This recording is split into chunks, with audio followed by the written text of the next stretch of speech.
পুৱা গধূলি অহা কুকুৰ দুটা আৰু দাদাজনে অকণমান হাঁহি দিওঁতে বগা কুকুৰটোৱে অকণমান ভয় খালে। ভয় খোৱাৰ কাৰণে দাদাজনেও অকণমান ভয় খুৱাই দিছে। বিশেষ একো নাই যদিও ক'ব নোৱাৰি নহয় জীৱ জন্তুৰ কথা কোন মুহূৰ্তত কি হৈ যায়।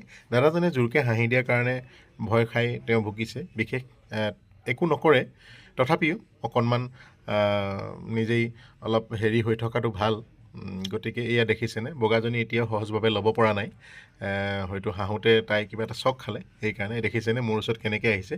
পুৱা গধূলি সদায় আহে আৰু ইহঁতক বিস্কুট খাবও দিলোঁ আৰু অকণমান সময় এওঁলোকৰ লগতে গধূলি সময়খিনি পাৰ কৰিলোঁ।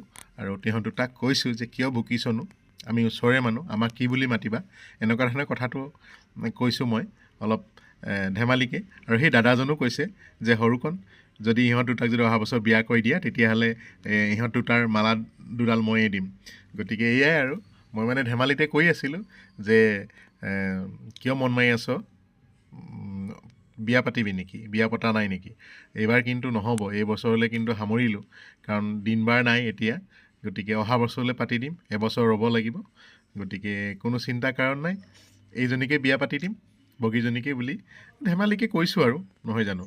সিহঁতেতো একো কথা ক'ব নোৱাৰে আৰু বহুতখিনি সিহঁতৰ এক্টিভিটি আৰু সিহঁতৰ মুখমণ্ডলত দেখা পোৱা যায় বহুত কিবা ক'ব বিচাৰে তথা ক'ব নোৱাৰে।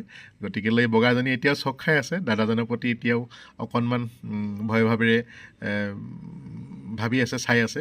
আৰু দেখিছেনে ইমান মৰম লগাকৈ আছে ইহঁত দুটা। আৰু সঁচাকৈয়ে ইহঁত দুটাক যেতিয়া আপোনালোকে লগ পাব নহয়, সঁচাকৈ মৰম লাগিব। এয়া দেখিছেনে, ইহঁতক কিবা এটা ক'লে ইহঁতে যেন এতিয়াই কিবা এটা ক'ম যেন মোকে কৈছে, এনেও বুজি পাইছে আৰু। গতিকেলৈ সঁচাকৈয়ে ইমান ধুনীয়াকৈ লাগিছে।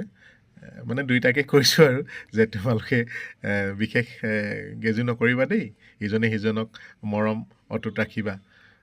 এয়া হেণ্ডশ্বেক মিলাই দিছোঁ মই।